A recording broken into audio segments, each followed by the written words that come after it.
Hey everyone, welcome to Student Physical Therapy Insider Access for the month of November 2020.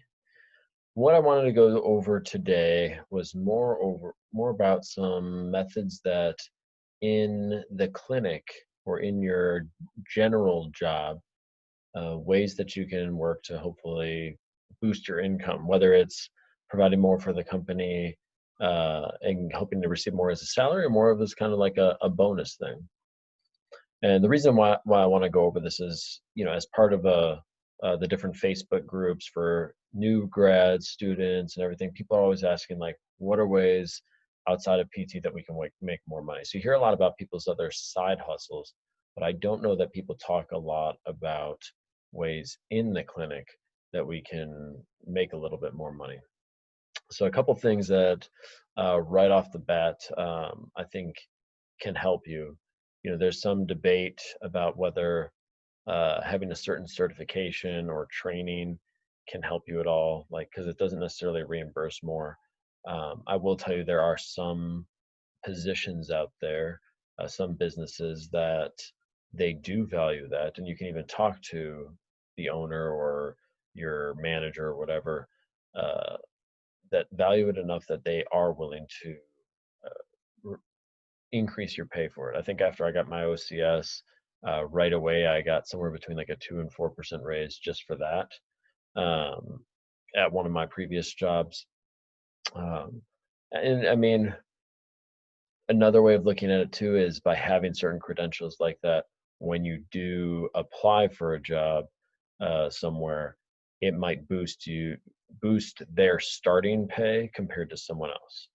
Now, one of the usual responses to that sort of discussion typically is like, well, whether you got A or B or whoever with whatever training, all are going to be reimbursed the same in an insurance system. Like one license with more training doesn't reimburse more than the other with the way that things currently are for the most part.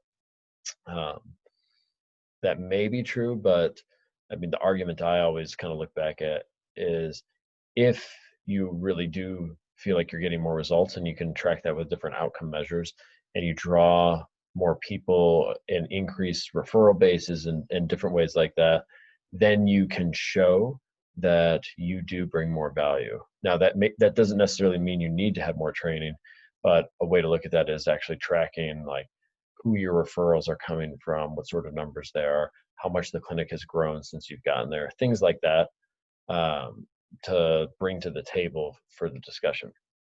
So training can be useful there, but the bigger part of that is make sure you track what your outcomes are and your referrals.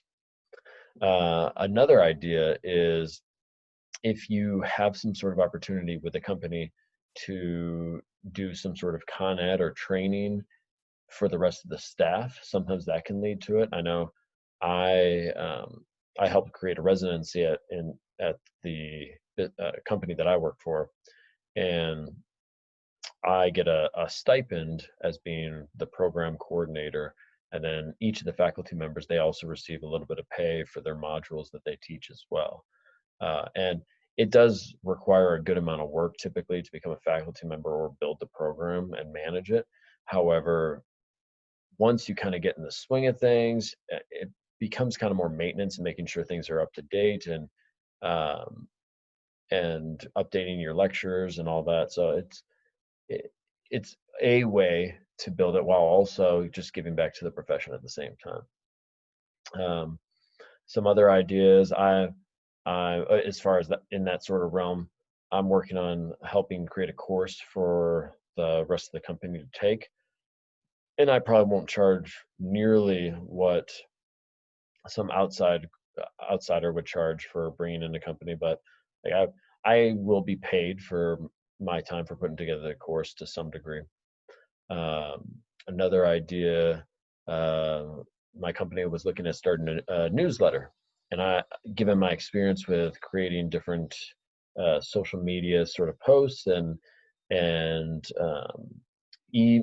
newsletters, I volunteer to kind of take up uh, the lead in that, which I actually don't find that difficult. In fact, I find it kind of frustrating because in my mind, it's so easy that I'll be asked like, "Hey, do you mind making these changes with it?" And so I make it like within 5-10 minutes, and then I got to wait a little while for the board to review it and then see if they need to change something else too.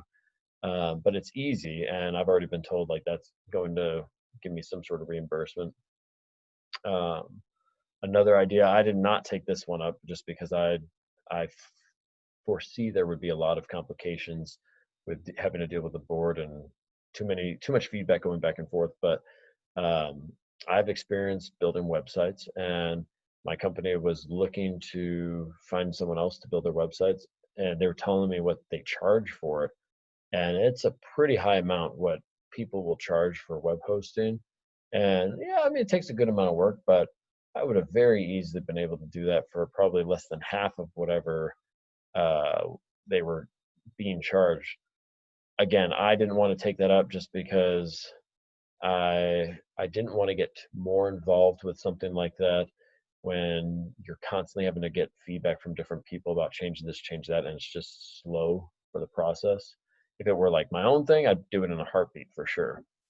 But the way that it was, I figure just I'll let the professionals handle it, and the people running the company kind of make those decisions. Um, and those are just a couple of examples. There are other ways you can kind of um, find methods of providing more for your company to potentially make some more money. Um, I worked with someone and she wanted a pay raise, so she was given the task of kind of tracking outcomes overall, the schedules for the different PTs. Um, it took a certain amount of strain off of the owner or the clinic director at that time to shift it to her, so that but then they could justify paying her more because it freed up time for the director who then could go do other things more, whether it be marketing or something else. Um, that again, that person that's not my sort of interest, but it's another idea of like you need to recognize just being early to your job, dressing well, providing good care. That's good, but it's not enough to ask for a significant pay raise or make more money on the side.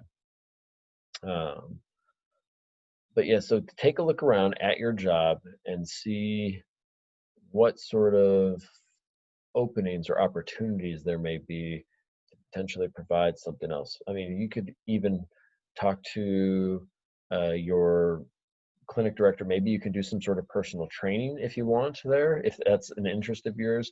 Maybe you can be a coach somewhere. And then that would also be a potential referral base. Um, Say you do a specific sort of manual technique, whether it's massage or dry needling or something, and you can provide that as like a cash pay option on the side, where you're giving a certain cut to the clinic. I mean, think about what your skills are, what your interests are, and see if there's a way that you can apply it directly to your job and make some money off of it. Of course, there are a million other side options as well, whether it's writing a book, hosting classes, um, creating some sort of like coaching program. Those are really big right now. Uh, find what your interest is and pursue it if you can. That way, you can make it a little more fun. But with your day job, you might as well see if there's some ways that you can make a little extra money as well. Anyway, if you guys have any questions or have any ideas you want to talk about, feel free to reach out. Until then, we'll see you again next month.